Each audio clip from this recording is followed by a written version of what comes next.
Hi, it's me again with Corel tips and tricks. This video is not going to help too many people. I'm having a little bit of communication problem with somebody from overseas. I don't know where from, but they sent me a little video of what they're doing, and then they're using object to path, and they want to put this on the path, and they pick, numerous and none of ones, and it does that. And he's calling it a star box. You'll never get this to work, regardless of where you put your object origin, or I shouldn't say never. If you put in 40 of them, object to path just doesn't do that with a box, a straight line. So I got a couple of questions. I thought I'd make a first video and see if I can't figure something out. The only way I can, in the star box, it just doesn't work with the points. They're too sharp. But if we get the parallel dimension tool and we measure from that node to that node, we're at 31.313 millimeters. Well, this is 28. So I don't understand that.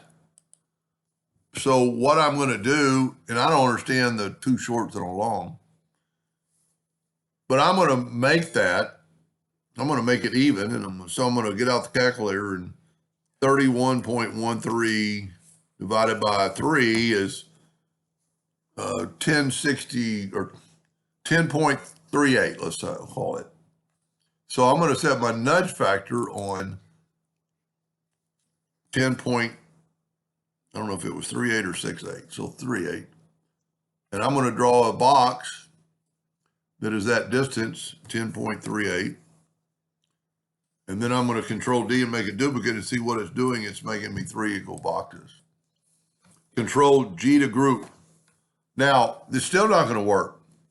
If we shift select that and hit that, that's what object to path does.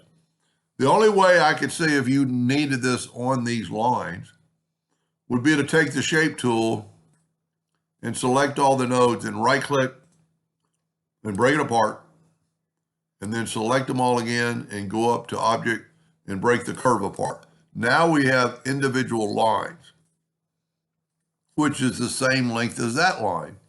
So now what we're going to do, we're going to put our object origin up there, and we're going to say, I don't want any duplicates. So I'm going to select that, hold down the shift, select that, and hit apply.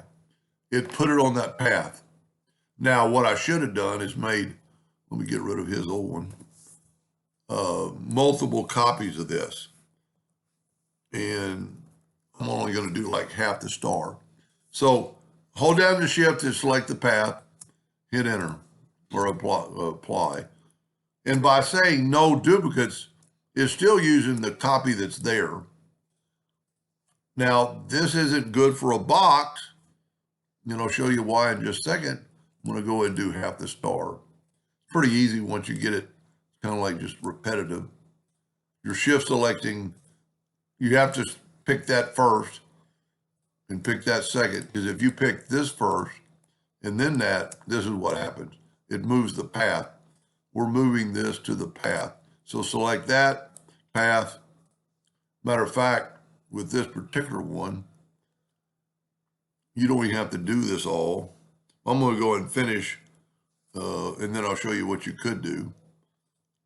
Select the path, hold down the shift to do that.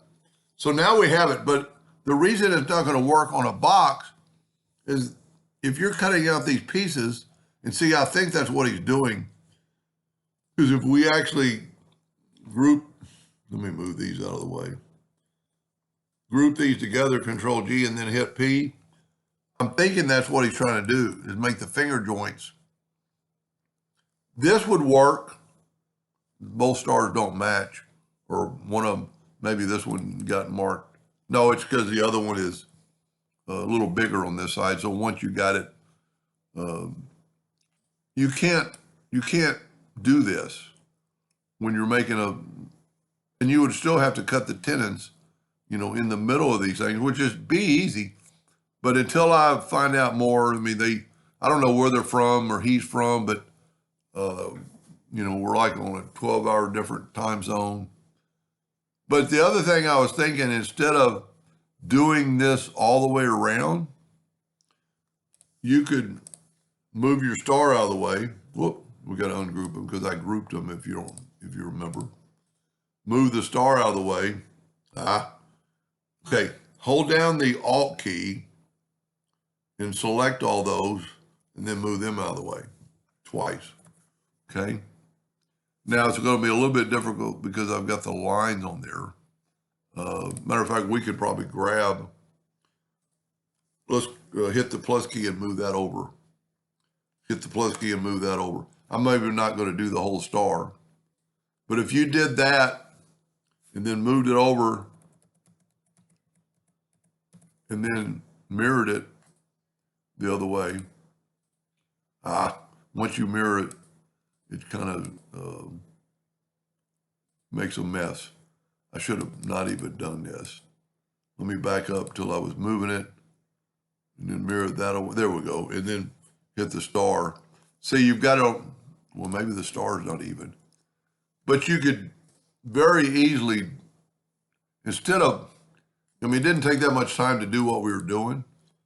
So you could still, take this, shift select that and go to your path. So it didn't take that much time. And then of course you would just want to move it back. But it's just not going to work. This could possibly work. You're just going to butt up and when your side of your box is going to have a hole. Not a hole, but an indentation. But this isn't going to work. You can't you're visualizing this from looking down on the top of it. And these are pieces of wood. This is like the thickness of the wood. We're looking down. So the real joint might look like this, to be the wall structure. But he still has to cut the tenons, which wouldn't be hard because these are all equal. So you could just cut tenons and then move them away from the box. And so you cut your finger joints, basically, would be holes going down in there. And that was really easy. I'll show him that if I'm correct on what he's wanting, because he kept calling it a star box, and he said at one time I helped him on a heart box. So anything with a curve kind of works, but this isn't going to work. But it maybe gave you a little help on how you could put things around a box. You know what? Let's just try this. Let's change our nudge factor to like 20. And let's move some of these out of the way. Just kind of play. Let's just do a few of them. Okay, let's make it a different, well, even object to path would work on this with it even full. So let's say we wanted that circle, and we're going to press now on the center, and we're going to shift select the line and then hit apply and see it put it on the end. So you'd have to really play with your object origin. See it put it on top. Maybe this wouldn't work. And that would be so easy to put them. See, this is a ghost item. It's not even there. But a lot of times if you'll double click right here, it'll go away, or just back up. It's a ghost item. It's not really there. You can prove that by going to probably view and wireframe. See, it's not there. It's a ghost. It's something Corel just happened to leave. See, now it's gone. Now, if you wanted to put a circle in the center of each one of these lines, you wouldn't have to use anything. All you have to do is have it snap to the center, and because it'll snap to the center of that line. This would be a pretty good way of, doing dots around them. And you want to get right there in the center of it. See, I'm on the edge. There we go. And then this is a pretty good way to do stuff on another level. And then you could still put, if I made them smaller, I could have put one here and here. Well, you still could. Let's make they're going to be too close because they're too big together.